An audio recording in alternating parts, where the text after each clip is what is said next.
नमस्कार, आदाब, सत श्री अकाल, वेलकम, सुस्वागतम है आप सभी बच्चों का डीएल लर्नर्स के पैरेसी प्लेटफॉर्म पर। और आज आप ये जो क्लास है मैं आपको बता देता हूँ कि ये आज का जो पेपर हुआ है, आज 9 जनवरी 2023 का जो सीटेट का जो पेपर हुआ है उसका हम आज एनालिसिस करने वाले हैं। पेपर किस हिसाब के आ रहे हैं ये सारी बातों पर हम चर्चा करेंगे आज। तो आप मेरे साथ यहाँ पर पढ़ेंगे, मेरे साथ यानी शशांक तिवारी सर के साथ में ये प्यारा प्यारा सा एनालिसिस, और आप जानेंगे कि आप अपना जब पेपर देने कल परसों या जिस भी दिन जाने वाले हैं आपको कैसी प्रिपेयर तैयारी करके जानी है, या आप कह सकते हो कि आखिर में आप किन चीज़ों पर ज़्यादा विशेष ध्यान दे करके जाओगे। इन सारी जवाब बातों पर चर्चा आज हम इस वीडियो के माध्यम से करेंगे। चूँकि मैं शहर पर अवेलेबल नहीं था, इसलिए मैंने कहीं ना कहीं इस वीडियो को रिकॉर्डेड फॉर्म में करने की कोशिश की है। आई होप आप सभी को पेपर से मतलब होगा, आप सभी ये जानोगे कि पेपर क्या आ रहा है।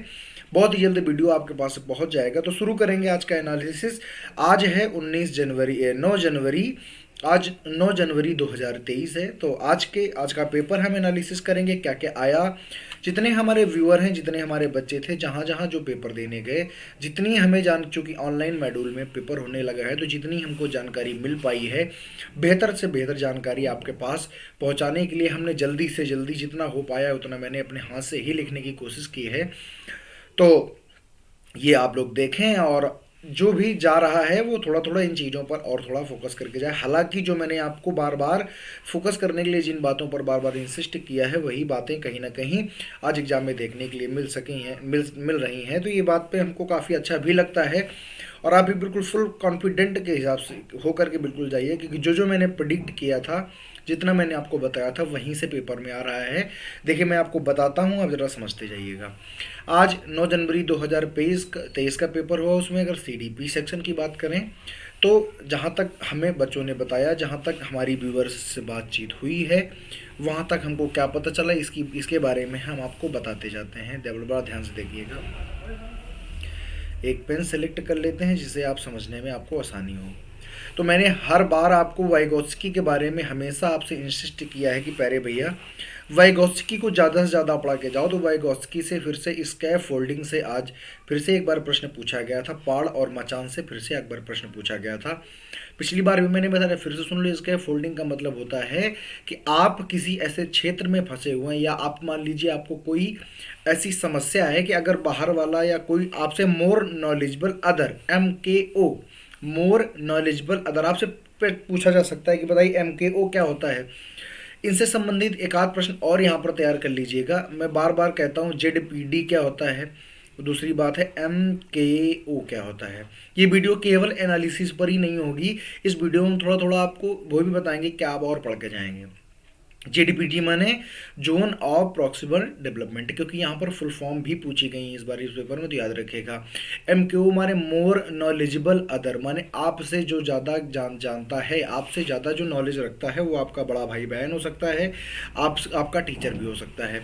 ZPD zone of proximal development यानी निकटस्थ विकास का क्षेत्र, माने वह क्षेत्र जहाँ पर बच्चा फंसा हुआ है, अगर उसको थोड़ी सी मदद मिल जाए, थोड़ी सी सहायता मिल जाए तो वो कहीं ना कहीं आगे की तरफ निकल जाएगा, या आप कह सकते हो समस्या का समाधान कर लेगा। तो वाइगोत्स्की इनका सिद्धांत क्या है, तो आप सभी जानते हो सर जी, इनका सिद्धांत था सोशियो कल्चर थ्योरी, माने सामाजिक सांस्कृतिक सिद्धांत। तो इस बात में तो इस कुल मिला के ये समझो कि वाइगोत्स्की को जाते जाते एक बार फिर से याद करके बहुत अच्छी तरीके से पढ़ के जाना है। हमने वाइगोत्स्की को सबसे ज़्यादा पढ़ाया है।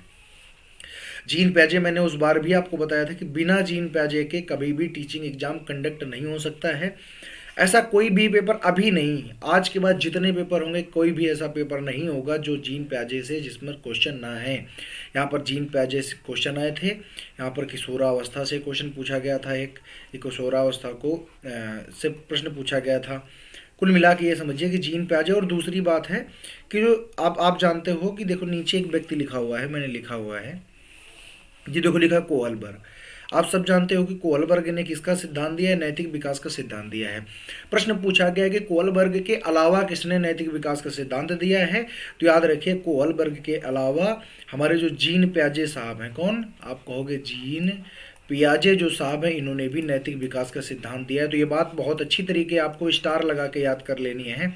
आपको कंठस्थ कर लेनी है कि कोहलबर्ग ने तो नैतिक विकास का सिद्धांत दिया ही दिया, उसके पहले जीन पियाजे ने भी नैतिक विकास का सिद्धांत दिया। तो ये प्रश्न आज के पेपर में पूछा गया है। हम लौट आते हैं अपने पुरानी PDF पर। देखिए अगली बात अगर मैं करूं तो याद रखिएगा प्यारे बच्चे, सबसे मोस्ट इंपॉर्टेंट देखो मैंने लिखा वेरी वेरी मोस्ट इंपॉर्टेंट, यहाँ से 5 प्रश्न पूछे गए हैं। कहाँ से?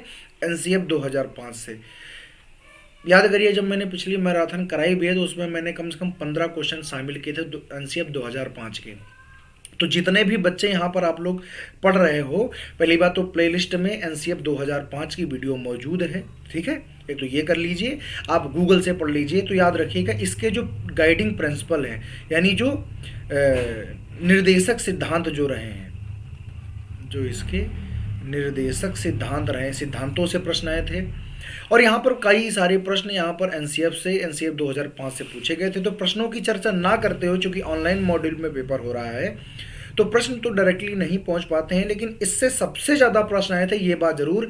और सबसे ज़्यादा मतलब 5 प्रश्न पूछे गए हैं। आप कहोगे सबसे ज़्यादा मोस्ट इंपॉर्टेंट, कोई भी बच्चा कल जिसका पेपर हो, जिसका परसों पेपर हो, आप ट्रेन में हैं, बस में हैं, जहाँ भी हैं, एक बार NCF 2005 को उठा करके जरूर आप रिपीट करेंगे। NEP 2020 से फिर से वही 2 प्रश्न आ रहे हैं। एक तो उसको सीधा सीधा एक फुल फॉर्म पूछा गया था, नेशनल एजुकेशन न्यून कहना नेशनल एजुकेशन पॉलिसी, राष्ट्रीय शिक्षा नीति 2020, इसका फुल फॉर्म पूछा गया है। और इससे संबंधित 2-4 प्रश्न भी और आ रहे हैं, जैसे इसकी जो स्टेजेस रही हैं, जो इसकी स्टेज रही है, स्टेज से संबंधित क्वेश्चन इससे पूछे जा रहे हैं, ठीक है। और बुनियादी चीज़ों पर क्वेश्चन आ रहे हैं, तो इसको भी एक बार निपटा देना। बाकी जीन पियाजे और वाइगोस्की आपने बहुत अच्छी तरीके पढ़ रखा है, ऐसे प्रश्न तो आने ही आने थे। आगे की बात सुनिए। आगे की बात यह है कि याद रखिएगा अधिगम क्षमताएं, यहाँ पर आज डिस्कैलकुलिया से प्रश्न पूछा गया। डिस्कैलकुलिया में पूछा गया कि भैया तर्क क्षमता या गणितीय संक्रियाओं को करने में बच्चा अक्षम है, या आप कह दो उसको समस्या है, यानी उसको क्या है, आप कहोगे डिस्कैलकुलिया। डिस्कैलकुलिया माने जब बच्चा छोटी छोटी संक्रियाओं को नहीं कर पाता है तो उसको डिस्कैलकुलिया हो जाता है। यानी आप कर सकते हो कि लर्निंग डिसएबिलिटीज़, हिंदी और इंग्लिश वाले दोनों साथ के साथ समझते रहो। लर्निंग डिसएबिलिटीज से रिलेटेड प्रश्न यहाँ पर पूछे गए हैं, जिसमें कि आपको डिस्कैलकुलिया से रिलेटेड प्रश्न यहाँ पर आपका पूछा गया है। अगर बात आगे की जाए, 1 मिनट थोड़ा सा रुक जाइएगा, क्योंकि यहाँ पर मैं देख पा रहा हूँ किसी बच्चे का मैसेज अभी अभी, जितने टाइम मैं वीडियो बना रहा हूँ उतने टाइम मैसेज आया है। अब एक बार देख लेता हूँ कि यहाँ पर किससे संबंधित प्रश्न पूछा गया है, ठीक है। चलिए, अगर कोई नया प्रश्न है तो मैं आपको साथ के साथ बताते जाऊंगा, ठीक है। चलिए आगे सुनिए। आगे जैसा कि आप देख रहे हैं यहाँ पर, जैसे कि मैंने बताया कि लर्निंग डिसएबिलिटीज़ जो हैं उनसे संबंधित प्रश्न पूछे गए हैं। बहुबुद्धि के सिद्धांत जो हार्वर्ड गार्डनर ने दी थी, इससे भी प्रश्न पूछे गए हैं। मैंने कहा था कि जो हार्वर्ड जो गार्डनर हैं उन्होंने 8 प्रकार की बुद्धि का जिक्र किया है। तो सभी के सभी लोग एक बार उन 8 प्रकार की बुद्धि को, जैसे म्यूजिकल बुद्धि होगी, ठीक है, स्पेटियल स्थानिक बुद्धि होगी, आदि प्रकार की बुद्धि याद रखिएगा यहाँ पर बताई गई हैं। तो ये बातें थोड़ी सी आप कहीं ना कहीं देख करके जाइएगा, ठीक है। चलिए, तो ये बातें मैंने आपको बता दी। हार्वर्ड गार्डनर से संबंधित प्रश्न आ रहे हैं। ये पूछा जा रहा है निम्न में से हार्वर्ड गार्डनर की बुद्धि का प्रकार नहीं है, तो ये प्रश्न आप जरूर पढ़ के जाइएगा, आपको एग्जाम में बहुत आपकी मदद करेगा। क्योंकि इस बार गार्डनर, मैंने बार बार गार्डनर के ऊपर एक बार इंसिस्ट किया है, हर बार आपको रोका है कि गार्डनर ने 8 प्रकार की बुद्धि बताई है। अगर आपसे पूछा जाए कि गार्डनर की थ्योरी की आलोचना क्यों हुई थी, तो याद रखिएगा गार्डनर ने 8 प्रकार की बुद्धि बताई थी, और हमारे पास 8 प्रकार की बुद्धि को नापने का कोई भी यंत्र, कोई भी तरीका नहीं था, इसलिए इसकी आलोचना कर दी गई थी। 7वें नंबर में बात करें, कोहलबर्ग से फिर से रिलेटेड प्रश्न आ रहे हैं, गंदा लड़का गंदी लड़की, ठीक है। तो वो एक बार आप जरूर उसकी स्टेजेस को पढ़ें और एक बार जरूर उसमें ध्यान दें। आप बात करें आगे तो सृजनात्मक बालक यानी क्रिएटिव चिल्ड्रन के ऊपर आ रहे हैं। क्रिएटिव चिल्ड्रन की क्या विशेषताएं वो आप सब जानते हैं, एक बार देख लीजिएगा। तो सृजनात्मक बालक और प्रतिभाशाली बालक के ऊपर प्रश्न पूछे जा रहे हैं। देखो, ये एनालिसिस कराने का मेरा मेन उद्देश्य यह है, प्रतिभाशाली बालक।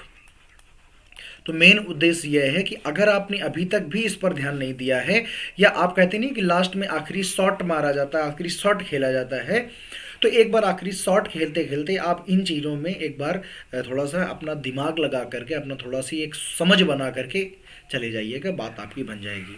सबसे बड़ा प्रश्न आज का ये रहा, आप देख रहे होंगे 9वां नंबर प्रश्न आपसे पूछा गया कि निपुण भारत की फुल फॉर्म क्या है। निपुण भारत, निपुण भारत, वैसे तो हम अगर हिंदी में लिखेंगे तो हम क्या लिखेंगे, निपुण भारत, लेकिन चूंकि फुल फॉर्म पूछा गया था निपुण भारत, लेकिन फुल फॉर्म पूछा गया है तो निपुण भारत, ठीक है। तो निपुण की फुल फॉर्म पूछी गई थी, मैंने आपकी सुविधा के लिए यहाँ पर लिखा हुआ national initiative for proficiency in reading with understanding and numeracy. इतनी बड़ी है, सीटेड को हल्के में मत लीजिएगा, लेकिन जितना आपने पढ़ा है अपने ऊपर विश्वास रखिएगा।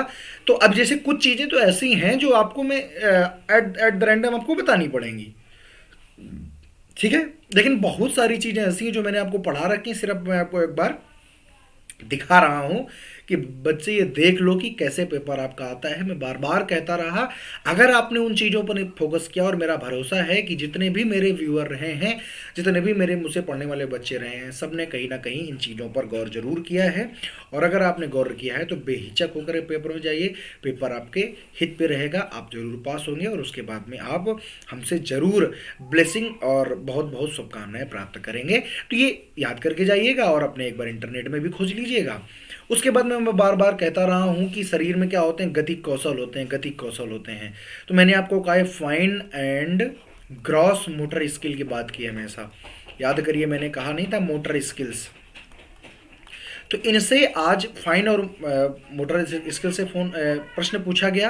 अगर पूछा जाए स्थूल गति कैसे, बच्चा दौड़ेगा, कूदेगा, उछलेगा, यानी शरीर की बड़ी बड़ी मांसपेशियों का जिस पर प्रयोग हो उसको स्थूल गति कौशल, और सूक्ष्म यानी फाइन एंड ग्रॉस मोटर से प्रश्न आज पूछा गया।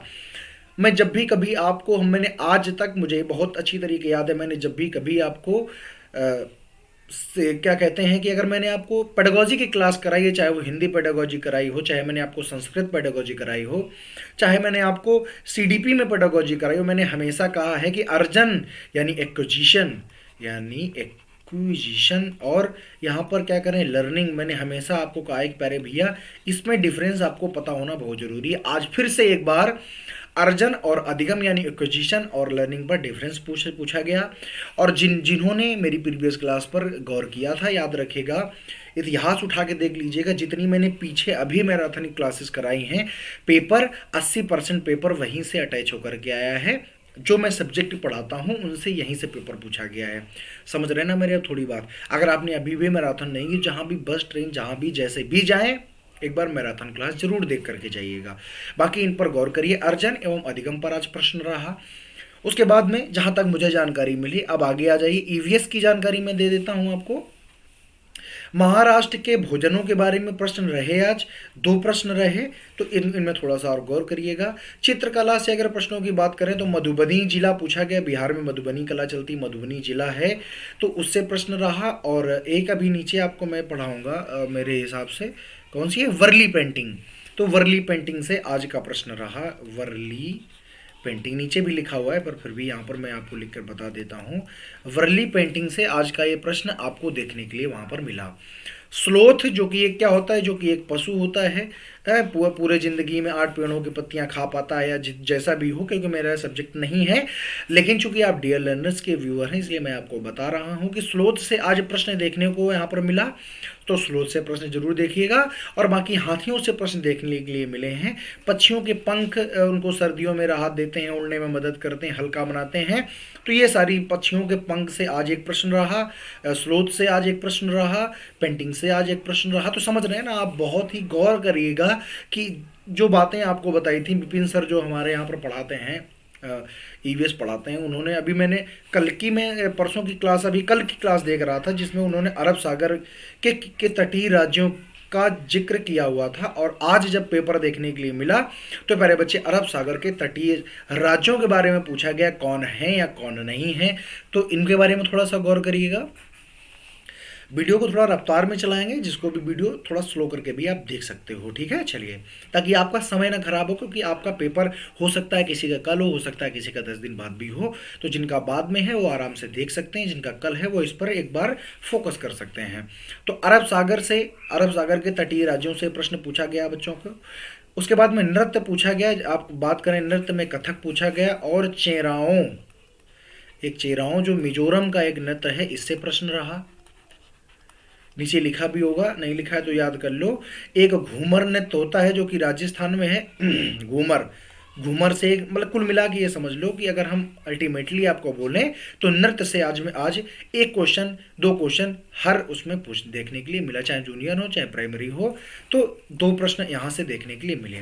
राजस्थान के घरों के बारे में पूछने के लिए मिला कि राजस्थान में घर जो होते हैं वो मड के क्यों बने होते हैं, आदि के बारे में यहाँ पर आज प्रश्न पूछा गया। तो गर्मियों से बचने के लिए जैसा जो हो आप थोड़ा समझ के जाइएगा। तो घरों के बारे में प्रश्न से राजस्थान के घरों के बारे में आज का प्रश्न रहा। अगले अगर हम बात करते हैं पक्षियों के अंडों के बारे में, अंडे जो होते हैं किसके बड़े होते हैं किसके छोटे होते हैं आदि आदि से यहाँ पर प्रश्न देखने के लिए हमारे यहाँ मिलता रहा। तो ये भी आप थोड़ा सा याद रखिएगा। मैंने अभी बताया था वर्ली पेंटिंग, तो वर्ली पेंटिंग से आज का प्रश्न रहा। तो अभी तक जिसने भी सेशन को शेयर और लाइक नहीं किया है तो प्लीज़ लाइक कर लीजिए, क्योंकि इस वीडियो के पीछे सारा दिन की मेहनत होती है। बच्चों से जाकर बात करना, उनको कन्विंस करना कि आप, हालांकि बहुत सारे ऐसे बच्चे हैं जो अपने हैं तो बता देते हैं, लेकिन कई बार क्या होता है बच्चे कन्फ्यूज हो जाते हैं, तो फिर हमें कई सारे बच्चों से बात करनी पड़ती है। तो पूरी टीम दिन भर मेहनत कर कर इनको निकाल करके लाती है, तो आप इनका थोड़ा सम्मान करें, यही मेरी आपसे गुजारिश है। तो आप छोटा सा काम करें, लाइक करें और शेयर ज़रूर करें अपने मित्रों के बीच में। हम आपको हर दिन की अपडेट देते रहेंगे। हाथियों के झुंड के बारे में पूछा गया कि हाथियों के झुंड में नेता कौन होती है। आप जानते हो कि जो फीमेल होती है, जो फीमेल हथिनी होती है वो क्या होती है। तो पूछा गया कि बच्चे जो मेल होते हैं कितने, हथिनी कितने दिन में अलग हो जाते हैं। तो हाथियों के बारे में एक प्रश्न रहा। नेशनल पार्क से एक प्रश्न देखने के लिए मिला। प्रश्न क्या था कि एक सींग वाला जो गैंडा है वो कहाँ पाया जाता है। प्रश्न सरल या कठिन इससे कोई लेना देना नहीं है, प्रश्न रहा कहाँ से, इस बात पर हम ज़्यादा फोकस करके चलेंगे, ज़्यादा इस पर अपनी विचारधारा को देंगे। तो मेरा कहने का मतलब ये है कि आप जब आगे के पेपर देने जाएं तो एक बार नेशनल पार्क को जरूर ध्यान दें। अगर आप देने जा रहे हैं ईवीएस, यानी आप अगर सीटेट का पेपर देने जा रहे हैं प्राइमरी का, तो आप जरूर एक बार देख करके जाइए।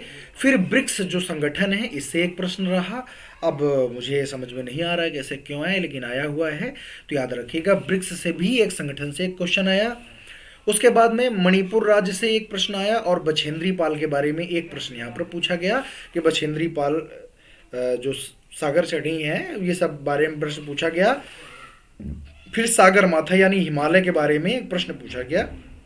तो ईवीएस में ये प्रश्न रहे हैं। तो सागर माथा हिमालय का नाम कहाँ पर है, कहाँ पर नहीं है, इन सब के बारे में एक बार आप देख करके जाइएगा। तो इसके बारे में एक प्रश्न पूछा गया। राजस्थान के नृत्य घूमर, अभी मैंने ऊपर आपको बताया भी है कि घूमर के बारे में एक प्रश्न अल्टीमेटली रहने वाला है। तो नृत्य के बारे में और नेशनल पार्क के बारे में हर दिन एक प्रश्न होने वाला है, जैसा कि हमारा अंदाजा रहा है। आगे के बारे में हम चर्चा करते हैं, जरा ध्यान से हमारे साथ में सेशन पर बने रहिएगा।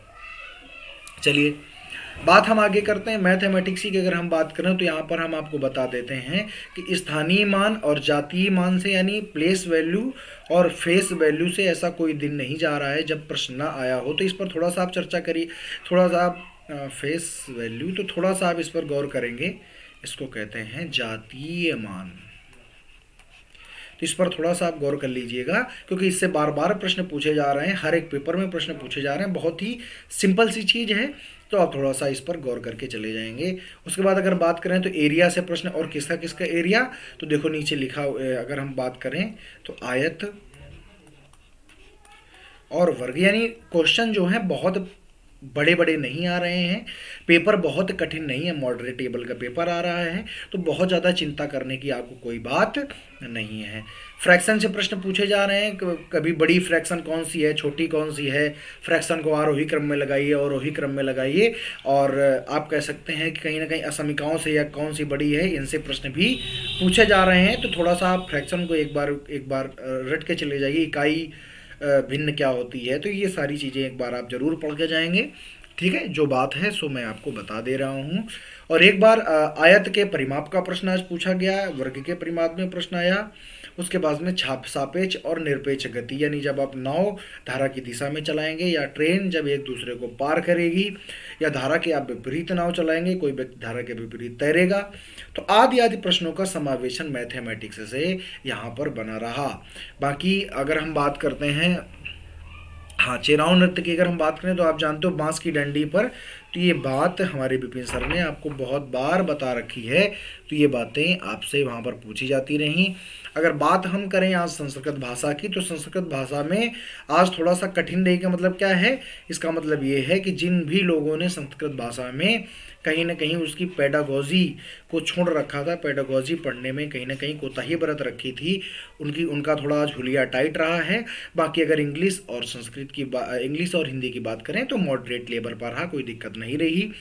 अब जब पेपर सामने आएगा तभी हम बता पाएंगे कितने प्रश्न हमारे उससे आए हैं, लेकिन याद रखिएगा हमारा जो अंदाज़ा है वो 80% तक पेपर मैराथन से ही आया है। बहुत मैंने मैराथन नहीं कराई हैं, वही करीब 6-7-8 मैराथन मैंने कराई हैं। और संस्कृत के पेपर को याद रखिएगा, संस्कृत का जो पेपर रहा है उस पर पेडागोजी जो सिस्टम जो पोर्शन है, अगर आपने अभी भी नहीं किया है तो मैंने 2 मैराथन करा रखी हैं, और जिनका पेपर लेट है तो बुधवार को फिर से एक मैराथन मैं कराने वाला हूँ। जिनका पेपर कल है वो अपनी मैराथन जो मैंने करा रखी उनको एक बार पढ़ के ज़रूर चले जाएं, उनसे आपको अच्छी खासी मदद वहाँ पर मिलने वाली है। और बाकी जिनका पेपर 15 के बाद में है तो बुधवार को यानी परसों मैं आपको एक 100 प्रश्नों की संस्कृत की मैराथन को और शेड्यूल करने वाला हूँ, तो वहाँ पर देखें और देख करके एक अपनी समझ बनाएं और पेपर में जाएं। याद रखिएगा पेपर बहुत ज़्यादा कठिन नहीं आया है, पेपर मॉडरेट लेवल पर आ रहे हैं जैसा कि मैंने बच्चों से बात की है। तो आप भी अपने मित्रों से पूछें और पूछ करके अगर कोई प्रश्न आपके पास में है तो आप मुझे डियर लर्नर चैनल पर आप कह सकते हैं, आप मुझे अपने मेरे पर्सनल नंबर पर जो कि है 92 19 17 0 पर अपना फ़ोन करके बता सकते हैं। आपके प्रश्न के साथ मैं आपका नाम भी कोटेड करूंगा अपनी क्लास पर, तो आप इस नंबर पर मुझे बता सकते हैं। तो कल की क्लास में भी बता सकते हैं, कल जब जो पेपर देने जाए वो भी यहाँ पर संपर्क करके हमको अपनी अपनी बात को यहाँ पर रख सकते हैं, बता सकते हैं। तो आज के लिए इतना ही, बाकी पेपर ठीक है, ज़रा सा भी चिंता करने की कोई बात नहीं है, बहुत इत्मीनान से आराम से पेपर देने जाइए, आप सफल होंगे ये ऐसा भरोसा रखिए, क्योंकि पेपर बहुत ज़्यादा कठिन नहीं आ रहा है। जितने भी हमारे हमसे पढ़ते हैं, जितने भी हमारे स्टूडेंट हैं, सब बिल्कुल रिलैक्स होकर के आराम से जाइए। जितना आपने पढ़ा है पेपर वहीं से आ रहा है, मैंने अनर्गल ना ही चीज़ों को पढ़ाया और ना ही उनको डिस्क्राइब करने की कोशिश की है। बकाया मैराथन क्लासेस को एक बार दोबारा रिपीट करके जाइएगा, और जो जो टॉपिक CD पर यहाँ पर आपके लिए टैकल कर रहे हैं उन टॉपिकों को एक बार ज़रूर पढ़ के जाइएगा। अगले हम कल आपसे मिलेंगे, तब तक के लिए हमसे विदा चाहेंगे। मेरा कल जो पेपर देने जा रहे हैं सभी को बहुत बहुत शुभकामनाएं हैं, बहुत बहुत शुभाशीष है। आप चाहें आप सफल हों, यही मेरी बहुत बड़ी हार्दिक इच्छा भी है, और आप सफल होंगे ऐसा मेरा मानना भी। चलिए तब तक के लिए नमस्कार, जय हिंद।